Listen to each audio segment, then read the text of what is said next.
Kapamilya aktor Coco Martin nililigawan umano ng TV5 at ni Mr. Johnny Manahan. Usap-usapan ngayon sa showbiz circle na nililigawan umano ng TV5 at ng TV5 executive na si Mr. Johnny Manahan ng kapamilya actor-director na si Coco Martin. Ayon sa mga balita, interesado daw ang MediaQuest Group na siyang may-ari ng TV5 na mapasama si Coco sa kanilang lumalakas na linya ng mga artista at direktor.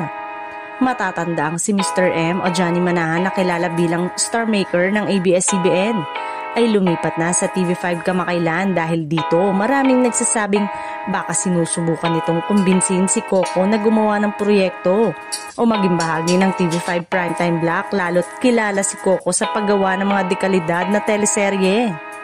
Ngunit ayon sa ilang source na malapit sa aktor, malabong iwan ni Coco Martin ang ABS-CBN dahil sa matagal na niyang samahan at tiwala sa network. Bukod dito, patuloy pa rin ang tagumpay ng kanyang proyekto na FPJ Batang Quiapo na siya mismo ang nagdidirect at pinangungunahan.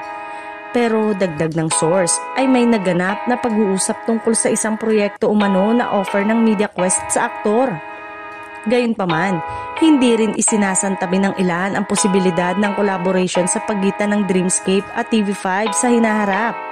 Lalo na't bukas na ngayon ang mga network sa co-production at content sharing. Kung sakaling totoo nga ang panliligaw ni Mr. M sa malaking balitang ito sa industriya, isang posibleng game changer kung sakaling maganap.